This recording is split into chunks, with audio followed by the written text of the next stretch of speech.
با سلام، مرتضی گلستانی هستم. این آهنگو تقدیم میکنم به کانال یوتیوب امید بیباک.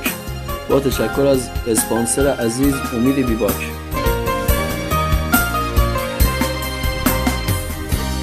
آبرو تو که عزیزم پای عشقمون گذاشتی، کاش به خاطر منم بود بهم اعتماد میداشتی. آخ نمیدونی عزیزم ساده قلبمو شکستی، تو که شک داری به عشقم پس چرا به پام نشستی، پس چرا به پام نشستی.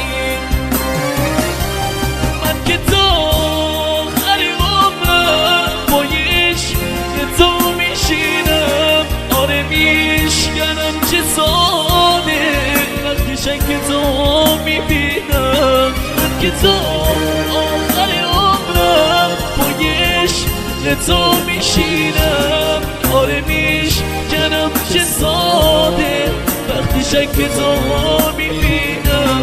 قسمم میدی همیشه از دلم خبر نداری، این همه عشق و چجوری عزیزم باور نداری، عزیزم باور نداری.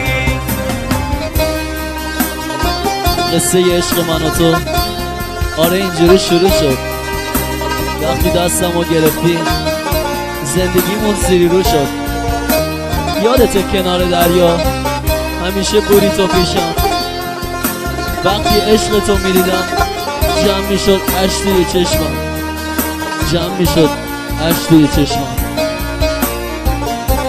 قصه عشق من و تو آره اینجوری شروع شد.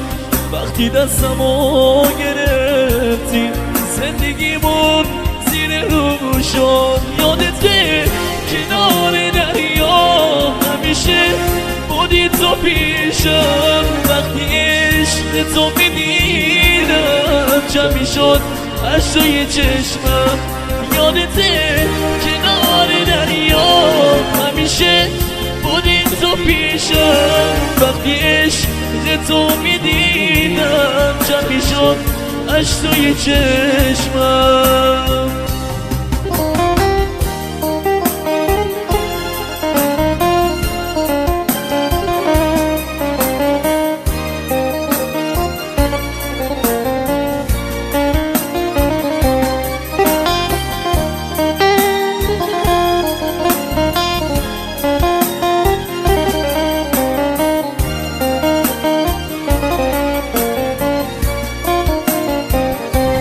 ای خدا شکست قلبم بهم اعتماد نداره، همه عشقمون پر از شک شاید اون دوستم نداره.